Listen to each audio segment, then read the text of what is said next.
I'm going to share with you a little cup of peace that I need to drink from as well this morning. So I'm going to start out with this verse that I want to share with you that the Lord just brought to my mind this morning as I'm in this tribulation period, asking questions like why? Why is life so hard? Why is it so unfair, unjust? Why is it so painful? And you know what? We can have joy in the midst of the pain for this very verse right here in John 16:33. I have said these things to you that in me you may have peace. And then it goes on, in the world you will have tribulation, but take heart, I have overcome the world. That gives me hope and peace. In him is where my peace is. In the world, there's going to be tribulation, but he has overcome the world. That's joy.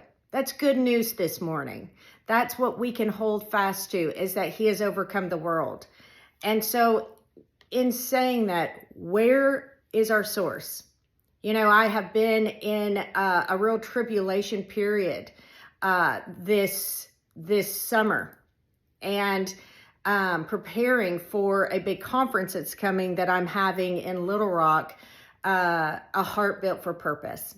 And our verse is creating me a clean heart in Psalms 51.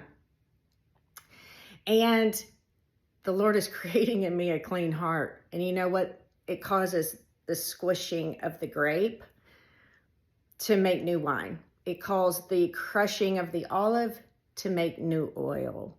And I have to go through the field trip first before I teach it and take it out to others and give testimony to what God has done.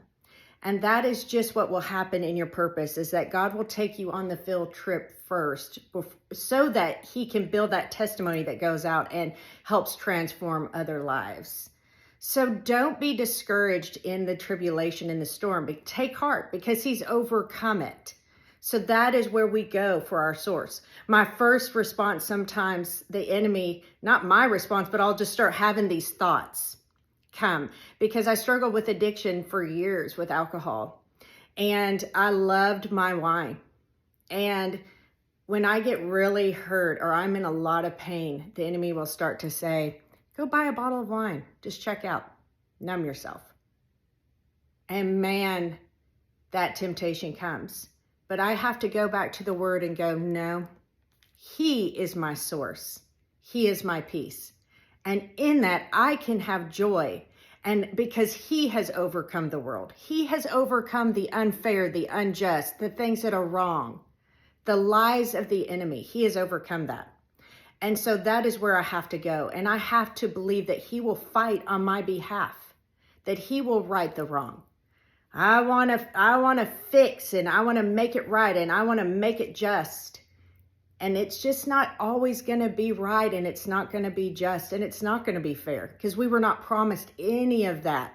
In fact, the very opposite is what will happen in this world, because it's in that crushing, it's in that place of unfair, frustrating, painful place that God does this new work and creates that new oil and that new wine that goes out and pours out on others to make a difference for his kingdom and bring glory to his name, not Michelle's name, but to him.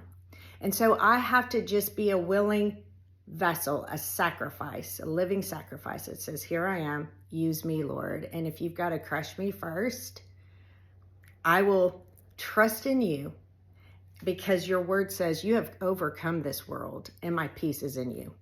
I hope that encourages you this morning.